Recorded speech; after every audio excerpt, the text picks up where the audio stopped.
తెలంగాణ మాజీ ముఖ్యమంత్రి, BRS chief, ప్రతిపక్ష నేత కేసీఆర్ అసెంబ్లీకి హాజరయ్యారు. బడ్జెట్ సమావేశాల సందర్భంగా బుధవారం ఉదయం కేసీఆర్ అసెంబ్లీకి చేరుకున్నారు. 6 నెలల తర్వాత అసెంబ్లీకి వచ్చిన తమ అధినేతకు బీఆర్ఎస్ ఎమ్మెల్యేలు ఆయనకు అసెంబ్లీ గేటు వద్ద స్వాగతం పలికారు. పార్టీ ఎమ్మెల్యేలు వెంటరాగా కేసీఆర్ అసెంబ్లీలో అడుగుపెట్టారు. అనంతరం బీఆర్ఎస్ ఎమ్మెల్యేలతో సమావేశమై సభలో అనుసరించాల్సిన వ్యూహంపై చర్చించారు. ఈ సందర్భంగా పార్టీ ఎమ్మెల్యేలకు మాజీ సీఎం కేసీఆర్ పలు సూచనలు చేసినట్లు తెలుస్తోంది. సభలో అనుసరించాల్సిన పద్ధతిపై దిశానిర్దేశం చేసినట్లు సమాచారం.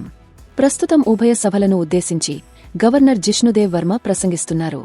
గవర్నర్ ప్రసంగం పూర్తికాగానే రేపటికి ఉభయ సభలు వాయిదా పడనున్నాయి. బడ్జెట్ సమావేశాలు ఎన్ని రోజులు నిర్వహించాలనే అంశంపై ఇవాల్టి బీఏసీ భేటీలో నిర్ణయం తీసుకోనున్నారు. అలాగే గవర్నర్కు ధన్యవాదాలు తెలిపే తీర్మానంపై మరుసటి రోజు చర్చిస్తారు. ఈ నెల 17న ఎస్సీ వర్గీకరణ, 18న బీసీ రిజర్వేషన్ బిల్లు ప్రవేశపెట్టే అవకాశముంది.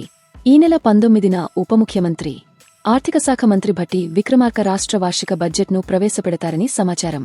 ప్రభుత్వ వైఫల్యాలు ఎండకట్టడమే లక్ష్యంగా ప్రధాన ప్రతిపక్షం బీఆర్ఎస్ సిద్ధమైంది. తెలంగాణ భవన్లో జరిగిన బీఆర్ఎస్ ఎల్పీ సమావేశంలో ప్రతిపక్ష నేత కేసీఆర్ పార్టీ ఎమ్మెల్యే, ఎమ్మెల్సీలకు దిశానిర్దేశం చేశారు. అలాగే ఇచ్చిన హామీలు అమలు కోసం కాంగ్రెస్ సర్కారుపై ఒత్తిడి తేవాలని బీజేపీ సిద్ధమైంది. ఈ శాసనసభ సమావేశాలు రసవత్తరంగా జరిగే అవకాశాలు కనిపిస్తున్నాయి. తాజా సమాచారం కోసం లైక్ చేయండి. ఛానల్ను సబ్స్క్రైబ్ చేయండి.